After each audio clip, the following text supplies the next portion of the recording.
தம் கிருபை பெரிதல்லோ என் ஜீவனிலும் அதே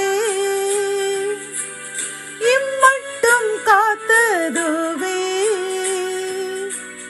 இன்னும் தேவை கிருபை தாருமே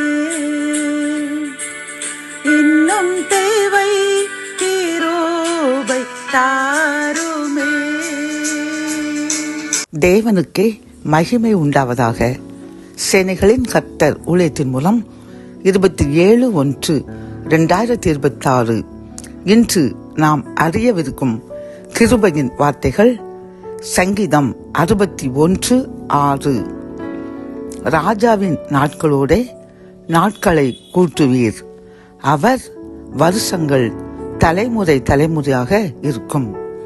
கத்தோலிக்க வேதாகமம் இவ்வாறு கூறுகின்றது: அரசரை பல்லாண்டு வாழச் செய்யும், அவரது ஆயுள் தலைமுறை தலைமுறையாக நீடிக்கட்டும் என்கின்றது.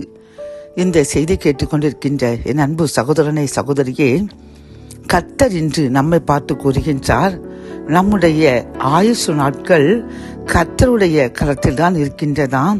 அவர்தான் நம்முடைய ஆயுசு நாட்களை கூட்டி தந்து தலைமுறை தலைமுறையாக நம்மை வாழ்ந்து சுகித்திருக்க செய்பவர் என்று கர்த்தர் தெளிவாக கூறுகின்றார். சிலர் நம்புவார்கள், நான் ஆரோக்கியமான உணவு உண்டால் பல்லாண்டு வாழ்வேன் என்று நினைப்பார்கள்.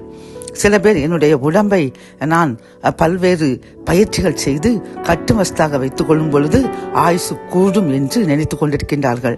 ஆனால் அப்படியல்ல என் அன்பு சகோதரனை சகோதரியே, நம்முடைய ஆயுசு நாட்கள் கர்த்தருடைய கரத்தில் உள்ளது. அவரை நம்முடைய ஆயுசு நாட்களை கூட செய்து தலைமுறை தலைமுறையாக நம்மை வாழச் செய்வேன் என்று வாக்கு கொடுக்கின்றார்.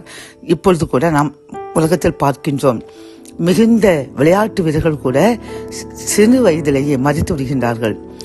தியானம் செய்து தனது உணவு கட்டுப்பாடு இருப்பவர்களும் அற்ப ஆயுசு உள்ளவர்களாக போய்விடுகின்றார்கள்.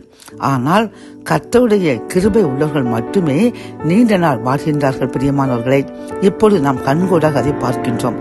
ஆகவே நாமும் கர்த்தரிடத்தில் தான் நம் ஆயுசு நாட்கள் உள்ளது என்று நன்கு உணர்ந்து எப்பொழுதும் இரவும் பகலும் அவரை தியானித்து அவர் மீது விசுவாசம் வைத்து அவரையே நம்பி ஒரு சில போராட்டங்கள் வந்தாலும் அவரை விட்டு பின்வாங்காமல் அவருடைய பாதத்திலேயே அமர்ந்து அவரை மட்டும் நாம் கட்டி பிடித்து கொண்டோம் என்றால் அவர் நம்மையும் நம்முடைய சந்ததியினுடைய ஆயுள் நாட்களை கூட செய்து தலைமுறை தலைமுறையாக வாழ்ந்து சுகித்திருக்க செய்வார். ஜெபம். என் அன்பு தகப்பனே, இந்த கிருபையின் வார்த்தைகள் மூலமாக எங்களுடைய ஆயுசு நாட்கள் உமது கையில் உள்ளது. நீர்தான் எங்களை தலைமுறை தலைமுறையாக நீடித்து வாழ செய்ய முடியும் என்று கூறின கிருபையின் வார்த்தைக்காக நன்றியப்பா. நாங்கள் இன்றிலிருந்து உம்மை மட்டுமே நம்பி உம்மை விசுவாசம் வைத்து உமது பாதத்திலே அமர்ந்து உம்மை மட்டுமே நாங்கள் கற்பனைகளையும் கட்டளைகளையும் கீழ்ப்படிந்து உம்மை மகிமைப்படுத்தி வாழ்வோம் என்று என்னுடன் சேர்ந்து யாரெல்லாம் இப்பொழுது தீர்மானிக்கின்றார்களோ எங்களுக்காக ஜெபிக்கின்றோம். எங்களை ஆசீர்வதிங்க, வாக்குத்தத்தங்களை நிறைவேற்றிக் கொடுங்க. மீட்பர் இயேசுவின் முன் ஜெபம் கேளும் நல்ல தகப்பனே, ஆமென்.